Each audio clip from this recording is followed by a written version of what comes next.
নমস্কার বন্ধুরা, আশা করি সবাই ভালো আছো। তো আজকে তোমাদেরকে দেখাবো এই যে বাটা মাছের সুন্দর ঝোলের রেসিপিটি। তো রেসিপিটি কেমন লাগলো অবশ্যই তোমরা বলবে। চলুন তাহলে দেখে নিই আজকের রেসিপিটি। সঙ্গে থাকার জন্য অনেক ধন্যবাদ সকলকে।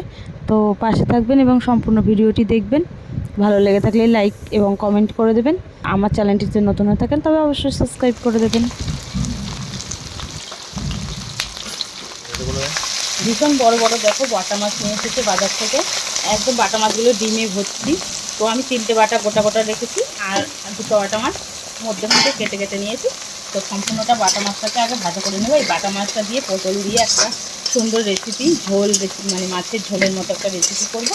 তো তোমরা এই রেসিপিটাকে দেখবে, খেয়ে দেখবে, খুবই ভালো লাগে। বাড়িতে অবশ্যই রান্না করে একবার খেয়ে দেখবে। মাছের ভিতরে ডিমে ভর্তি।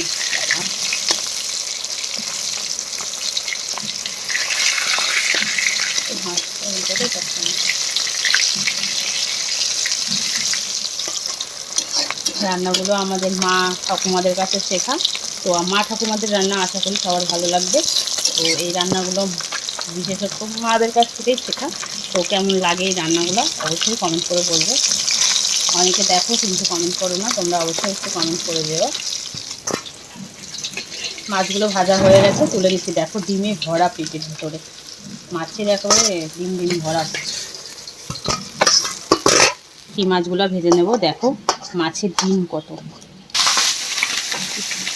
পুরো পুরো দিচ্ছি মাছের মধ্যে। ফুটছে ডিমগুলো, দেখো মাছের ডিমগুলো। ও আমার মাছের ডিম খেতে খুব ভালো লাগে।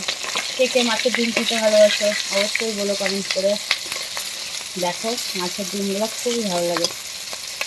এটা ছিল, তার মধ্যে একটু জিরে তেলের পর দিয়ে আমি এই যে পটল আর আলুগুলো দিয়ে নাড়াচাড়া করে ভালো করে ভাজা করে নেবো। আলু ভাজার পরে যে আমরা ঝোল দিয়ে দিয়েছি একটু। ঝোল দেওয়ার পর দেখো কিছুক্ষণ ফোটানো হয়ে গেছে। এবার ফোটানোর পর ভেজে রাখা মাছগুলো আমরা এর ভেতরে দিয়ে দেবো।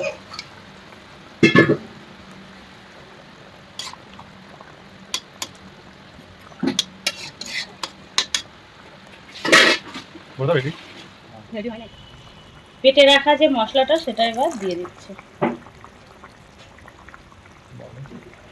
তো কমপ্লিট আমাদের রান্নাটা। একটু নাড়া দিয়ে দেবো, করে একটু নেড়ে নেড়ে দেবো, দিয়ে 1 থেকে 2 মিনিট একটু জাল খাবে। জাল দেওয়ার পর আমরা মাছের ঝোলটাকে নামিয়ে নেবো। তো আমাদের রান্নাটা কেমন লাগলো অবশ্যই বলবেন। লাইক, এবং যদি ভালো লেগে থাকে তবে লাইক করে দেবেন। যদি আমাদের চ্যানেলটিতে নতুন হয়ে থাকেন তবে অবশ্যই সাবস্ক্রাইব করে দেবেন। তো এইভাবে পাশে থাকার জন্য সকলকে অনেক ধন্যবাদ। আশা করি এই রান্নাটি খুবই ভালো লেগেছে আপনাদেরকে। আপনাদের একদম হয়ে গেছে, কমপ্লিট রেডি। তো মাছের একদম টাটকা জ্যান্ত মাছের ঝোল, একদম টাটকা জ্যান্ত মাছ। যখন কিনে আনছিল লাভ পাচ্ছিল, তারপরে জ্যান্ত, তার সাথে আবার ডিমে ভরা, মাছের ভেতরে ডিম ভর্তি।